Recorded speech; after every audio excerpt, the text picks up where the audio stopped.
Operasi Brantas Jaya 2025 yang digelar mulai tanggal 9 Mei hingga tanggal 23 Mei dan pada hari ini tanggal 20 Mei telah menjaring 157 orang yang disinyalir melakukan tindakan meresahkan masyarakat, dengan menguasai lahan tanpa izin, kedua orang-orang yang berlaku atau mengintimidasi atau menekan atau memeras orang, serta orang yang kerjanya sebagai tukang parkir orang atau kelompok orang yang bertindak sebagai debt collector yang melakukan kekerasan pada saat dia menjalankan tugasnya sebagai debt collector, dan yang keempat adalah orang-orang atau kelompok orang yang melakukan pungutan liar.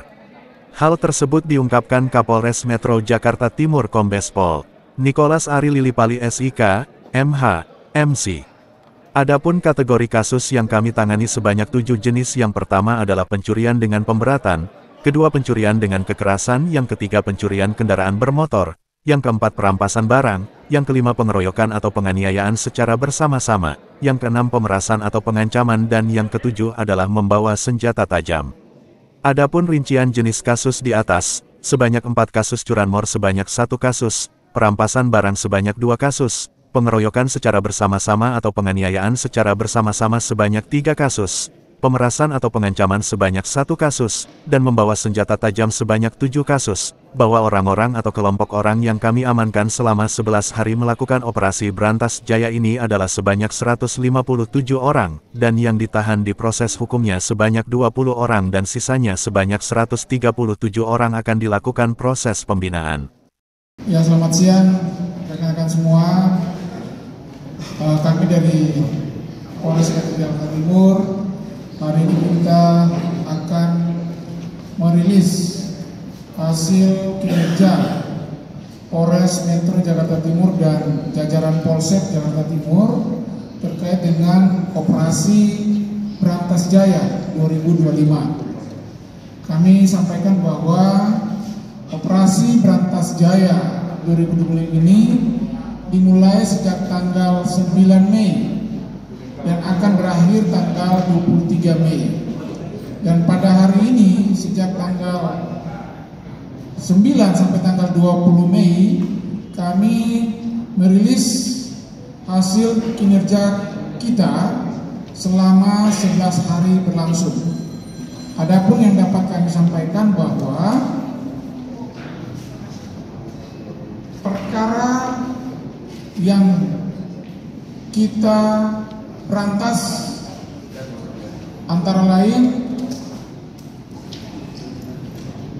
orang-orang atau kelompok yang menguasai lahan tanpa izin. Yang kedua, orang-orang yang berlaku atau mengintimidasi atau menekan atau memeras orang lain yang kerjanya sebagai tukang parkir. Berikutnya adalah orang atau kelompok orang yang bertindak sebagai debt collector yang melakukan kekerasan pada saat dia menjalankan tugasnya sebagai debt collector. Dan yang keempat adalah orang-orang atau kelompok orang yang melakukan pungutan liar. Adapun kategori kasus yang kami tangani sebanyak 7 jenis.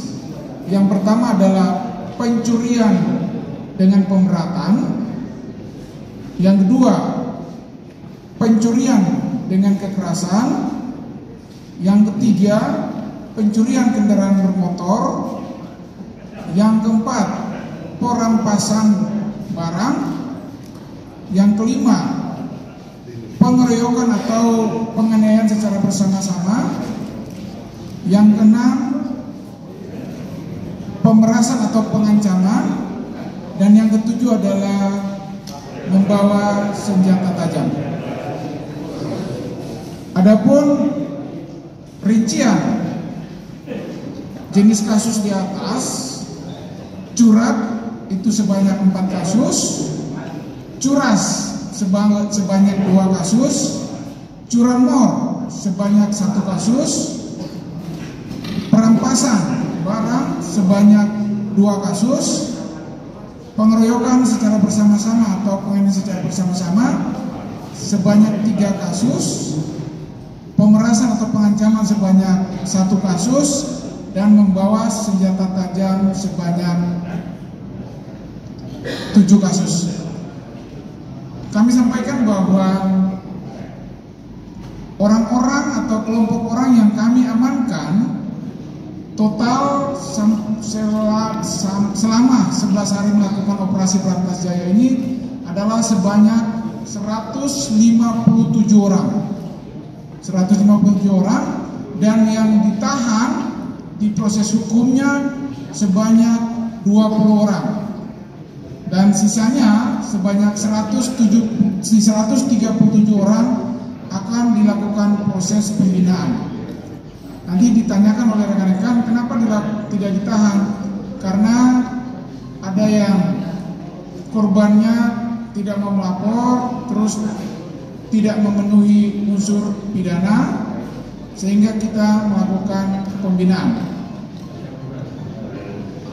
Untuk rekan-rekan ketahui bahwa pasal yang dilanggar dalam penanganan operasi Berantas Jaya ini yaitu yang pertama pasal 363 KUHP, yang kedua pasal 365 KUHP, yang ketiga pasal 368 KUHP, yang keempat pasal 170 dan atau pasal 351 KUHP, yang kelima pasal 335 KUHP, dan yang terakhir adalah pasal menggunakan pasal 2 ayat 1 Undang-Undang Darurat nomor 12 tahun 51. Itu yang dapat kami sampaikan kepada rekan-rekan semua.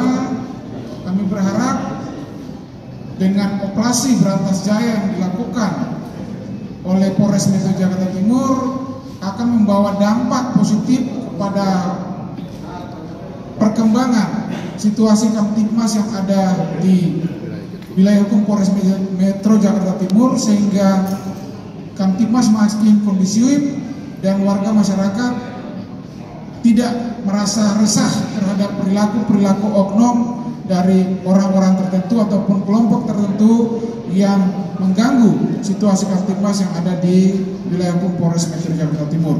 Kami jelaskan juga bahwa selain kita melakukan operasi Berantas Jaya atau yang ujungnya adalah premanisme, kami juga melakukan penertiban terhadap posko-posko organisasi masyarakat yang ada di sepanjang jalan protokol ataupun di jalan-jalan yang bukan diperuntukkan untuk tempat posko, dan didirikan juga bukan di atas tanah miliknya, sehingga kami berkoordinasi dengan Forkopimkot Jakarta Timur beserta pimpinan-pimpinan ormas yang ada di Jakarta Timur. Posko-posko itu tersebut kita tertibkan dan kita alihfungsikan menjadi posko Kamtibmas, yang dalam ini sebagai posko keamanan lingkungan dan posko pantauan anti tawuran. Ini mendapatkan apresiasi yang tinggi dari warga masyarakat Jakarta Timur terkait dengan kegiatan yang kita lakukan dalam rangka menghilangkan perasaan resah dari warga masyarakat Jakarta Timur, sehingga upaya penciptaan kondisi Kamtibmas itu dapat berhasil dan berdaya guna. Mungkin itu yang dapat kami sampaikan.